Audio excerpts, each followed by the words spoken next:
सर्दियों के मौसम की आन बान शान तिल मावा के लड्डू।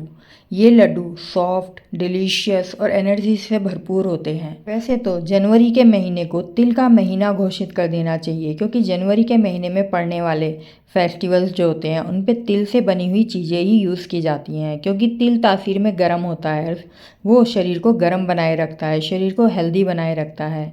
यहाँ मैं बनाने जा रही हूँ तिल मावा के लड्डू।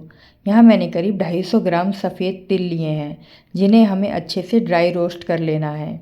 और इसे बहुत ज़्यादा नहीं जलाना है, 4 से 5 मिनट में ही ड्राई रोस्ट हो जाते हैं। जब ये दिखे कि ये फूलने लगे हैं, चटकने लगे हैं और थोड़े से इसमें से सौंधी सौंधी सी खुशबू आने लगी है, तो समझ जाओ कि तिल हमारे पूरी तरह से भुन चुके हैं।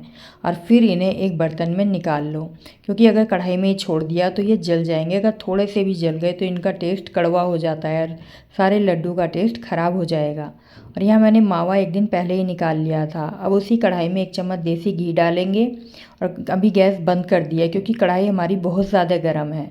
अब फिर इसमें मावा डाल रहे हैं, क्योंकि अगर ये मावा भी जल गया ना तो उससे भी टेस्ट कड़वा हो जाता है, लड्डू का टेस्ट काफ़ी ख़राब हो जाएगा। तो इसलिए इन सब चीज़ों का बहुत ही ध्यान रखना पड़ता है।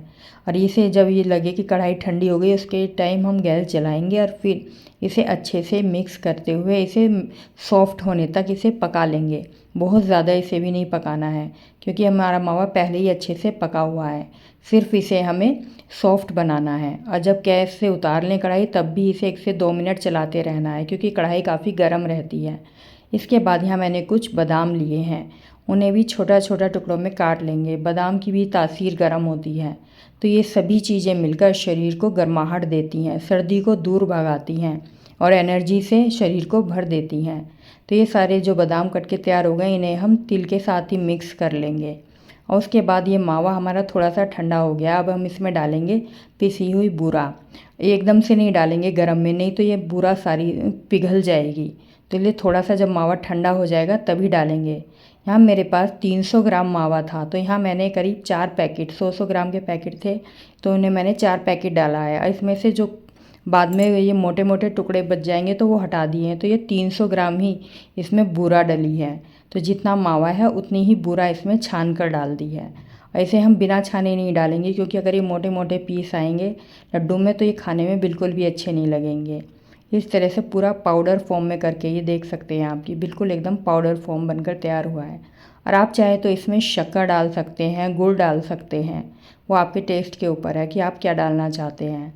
और इसके बाद यहाँ मैंने इसमें तिल और बादाम, इन्हें भी दोनों को इसमें डाल दिया है। और फिर इन सबको हमें अच्छे से मिक्स कर लेना है, जिससे कि हमारा मिक्सचर एक सार बनकर तैयार हो जाए। सर्दियों का भी अपना अलग ही मज़ा होता है, क्योंकि इसमें हेल्दी चीज़ें तो बनती हैं, साथ में वो टेस्टी भी बहुत होती हैं। यहाँ मैंने कुछ बादाम भी ले लिए हैं, उन्हें भी छोटे छोटे टुकड़ों में कट कर लिया है। और जब तक लड्डुओं में ड्राई फ्रूट्स ना हो अच्छे से, तब तक उन्हें खाने का मज़ा ही क्या। तो यहाँ मैंने छोटे छोटे टुकड़ों में कटे हुए काजू भी डाल दिए हैं। अब इन्हें हाथ से हम अच्छे से मिक्स कर लेंगे, सारे मिक्सचर को एक साथ मिक्स कर लेंगे, जिससे कि सारे लड्डुओं में एक साथ सब चीज़ें हों, मीठा, ड्राई फ्रूट सब एक साथ मिला हुआ हो। और फिर इनके मीडियम साइज़ के हम लड्डू बनाकर तैयार करेंगे।